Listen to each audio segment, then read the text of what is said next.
Sebelum belajar, jangan lupa baca doa dulu ya anak-anak.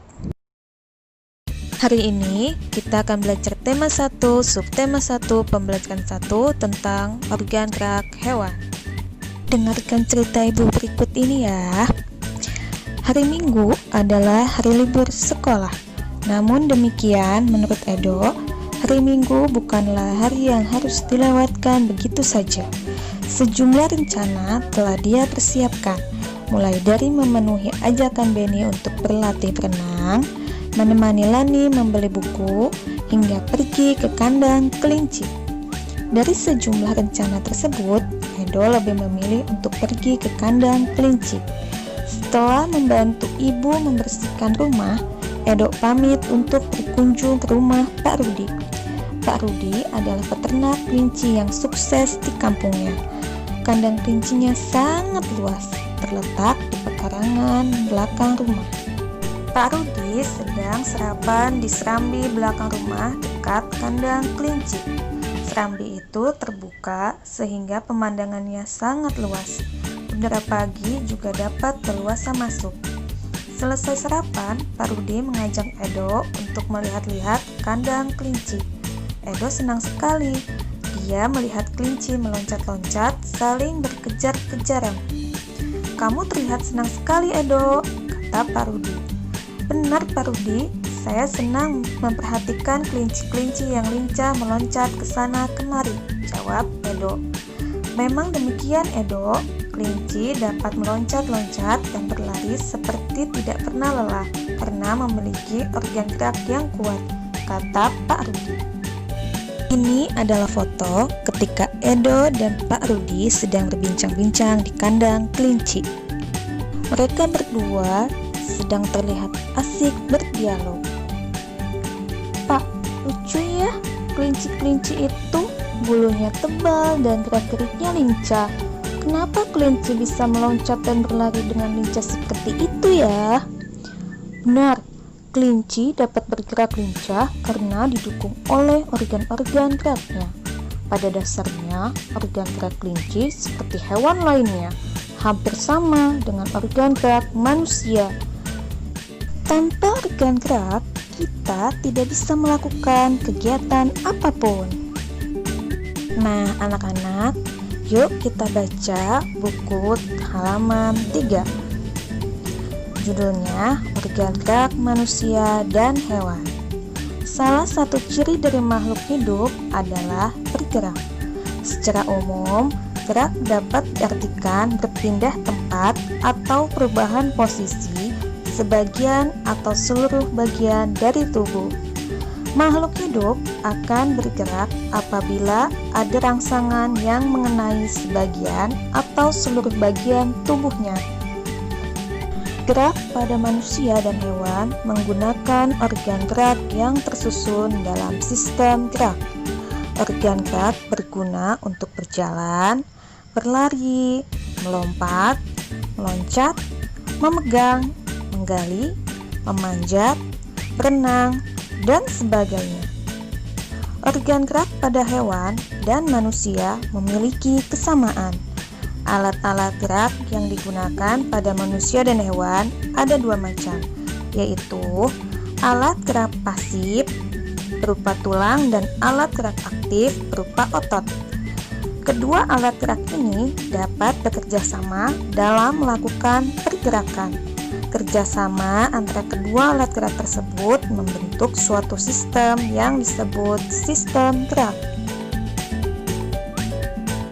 Tulang disebut alat gerak pasif karena tulang tidak dapat bergerak dengan sendirinya.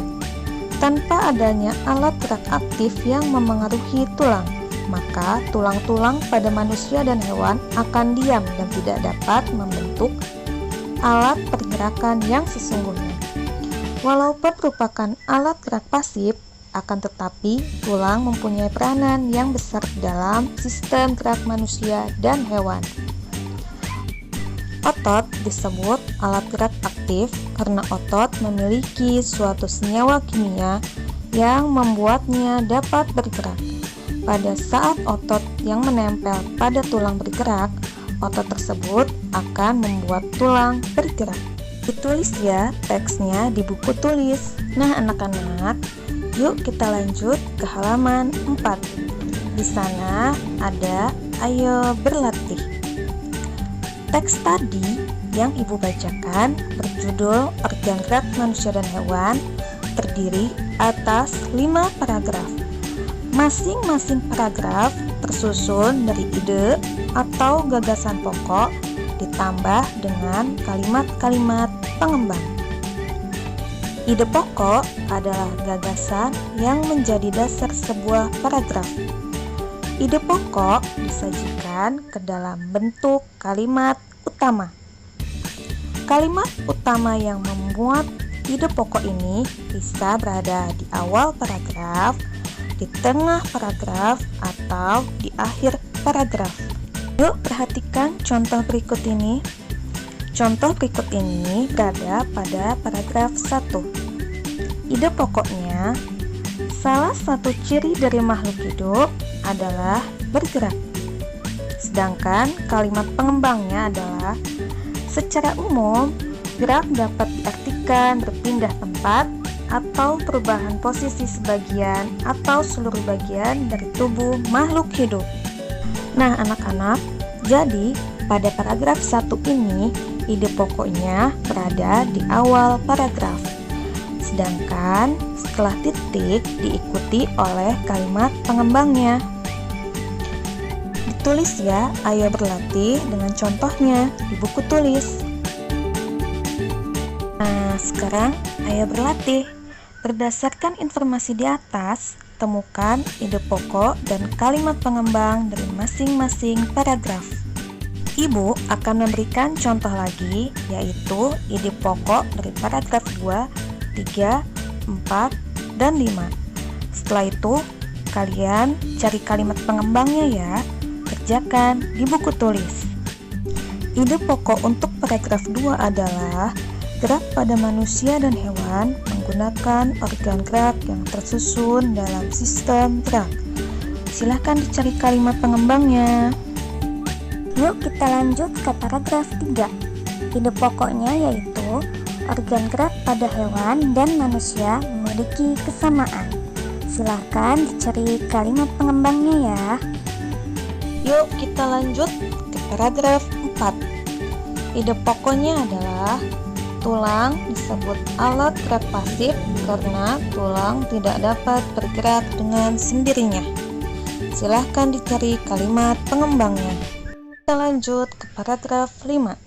Ide pokoknya, otot disebut alat gerak aktif karena otot memiliki suatu senyawa kimia yang membuatnya dapat bergerak. Silahkan dicari kalimat pengembangnya ya. Diisi di buku tulis. Dikumpulkan.